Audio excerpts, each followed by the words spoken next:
warm welcome back to the Forensic Detailing channel, guys. How you all doing? Thought I'd shoot a quick video.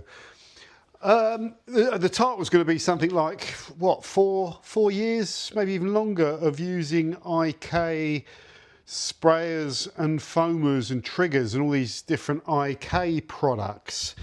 So I went and explored all of these trigger things to start with, these bottles with triggers on them that you can use to spray out your detailing products. That's what we all use, and with the aim of really just getting a load of the same ones that are nice to have in my garage and nice to use. And after exploring them, I went with IK. Now, I didn't think it was the best in every single area, okay? Nothing really is.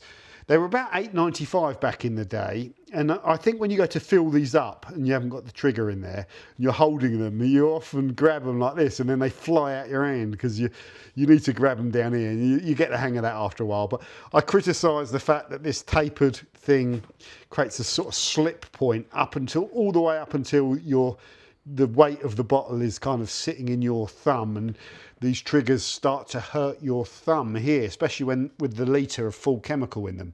Yeah, and they did. But it wasn't enough to stop me buying them. I bought another one recently, and they fixed that now with something that I don't think you can buy separately, which really, I looked and I couldn't find them. If you know if you can buy these things separately so you can clip them on, let me know, because I'll go and buy 10. That fixes the problem, and it just distributes the weight, and it actually sits nicer in your hand with that. That's really good.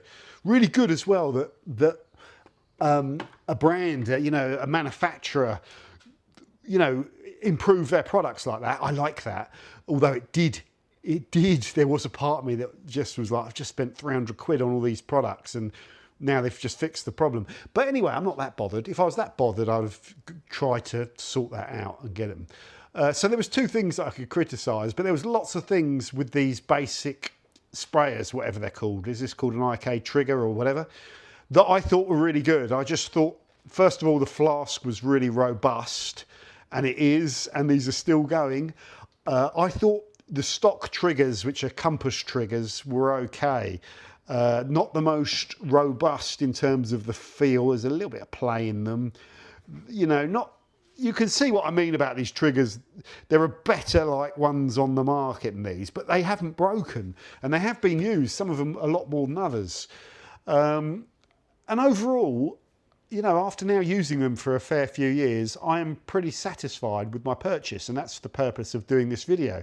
So the basic IK trigger sprayer, I am satisfied with it, and I would recommend it to you. And those are the two caveats: the slip there, and now that's a non-caveat, and perhaps not the actual best triggers on the market, perhaps. The scale is a little bit hard to see, so I don't know if technology could improve that, and you can put some sort of paint on there so you can actually read those, but it'll end up getting stripped off. This probably looks to you like it's nice and clean and shiny. That Atomat one doesn't get used so much. These do get dirty, and I do go out my way to keep them clean. I get a little hog's brush and I clean out all of this stuff when I finish with them, because I like them to be clean in here. Another thing I've observed is that they can delaminate over time with these. The one I use the most is the one with Surfex in it, and that has delaminated the card, the plastic layer off of it, I think, unless it's designed to peel off. I don't think it is, because it hasn't come off on any others. So, you do use these with strong chemicals, so having the guys that put the stickers on them with APC and all that, if you're using these, I'm not even using them professionally, but if you are using them professionally, you'll get chemical spill on all of those stickers and stuff, and they'll half come off. So yeah, but the card is essentially a decent idea, and it's been useful. It's been quite useful. Yeah, so 0 failures of any of these triggers as well. I bought 2 hydrocarbon ones. I have cleanser fluid in TARDIS. TARDIS is the most aggressive, really strong hydrocarbon. It's still working. I've been using it with TARDIS for years, and other strong chemicals. 0 trigger failures or flask failures on my hydrocarbon stored product as well. Now, I'll say a massive addition, a really good addition to them, is there any products that you want to put volume out, is these Tolco big blasters. They mount in there. They look They don't look out of place.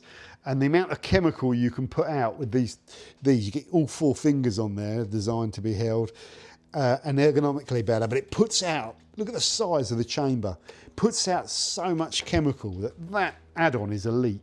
Those are expensive. They're like £3 each or something, those triggers, maybe even more. But I've got it on 3 of them. You do, for smaller products that you need less volume on, then these triggers are fine. But like APC, fallout remover, interior cleaner, things that I'm blasting through, the Tolco is better. If IK had black Tolco triggers, those but in black, they could really offer those, and they would be desirable. If I like it, other people will like it. They are better triggers than these for lots of scenarios. Okay, overall a good product. Sometimes when I use these products and I put them back on the shelf, chemical does store in this base and then leach out. You know, it's not leaking, but any overflow of chemical, if the bottles get wet, it stores in there, and you could blow it all out, but no one could be bothered to do that. And it runs out later on, and it can corrode my shelves if it's fallout remover and stuff like that. So that's a little thing that I've noticed. Other than that, I'm very pleased with my purchase of those, and I think they've been good products, and I've got no regrets. I looked at everything. I looked at Martin Cox sprayers, Quasar sprayers, Marilex sprayers, Worth sprayers, Prezol sprayers. There's different options that are better in certain things. There's cheaper options. There's all sorts of things. But these were the ones that I went for. No major regrets. Now, these things, the old rumpy pumpies, I've got a divided opinion on these. That pump sprayers, which I think are the grey, correct me if I'm wrong, I can never remember. I need to put like a sprayer and a foamer on them. Pump sprayers, I think, are the grey nozzle, and pump foamers, I think, are the purple nozzles. They have a different attachment for a different type of sprayer that I think you can adjust. I think I might have it kicking around somewhere, but I never need to change this. This is a fan out sprayer, and I like that.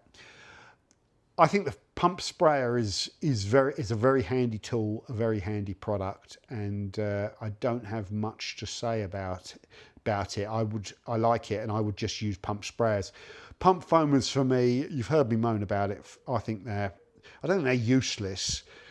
I think all these people in the comments that tell me that foam doesn't do anything and stuff like that, the vast majority of the market still wants things to foam, and that's why these products are popular, because you can see the foam and you can work the foam, and it's such a powerful image. Putting foam over something, it sells.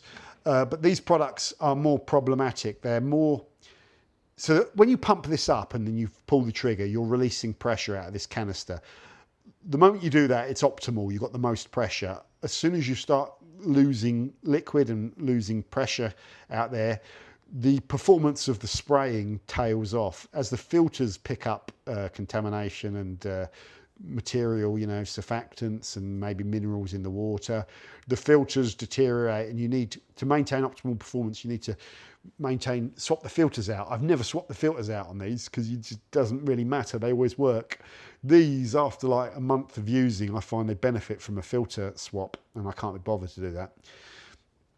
I have seen these fail in professional environments, and what happened, I don't know if they've changed the design. No, they haven't. Well, I don't know if this is fixed, but about 3 or 4 years ago, I noticed that in a professional environment, sometimes these would start leaking under here, and you pump them up and you'd see liquid leaching out, coming through. I've seen a few fail like that.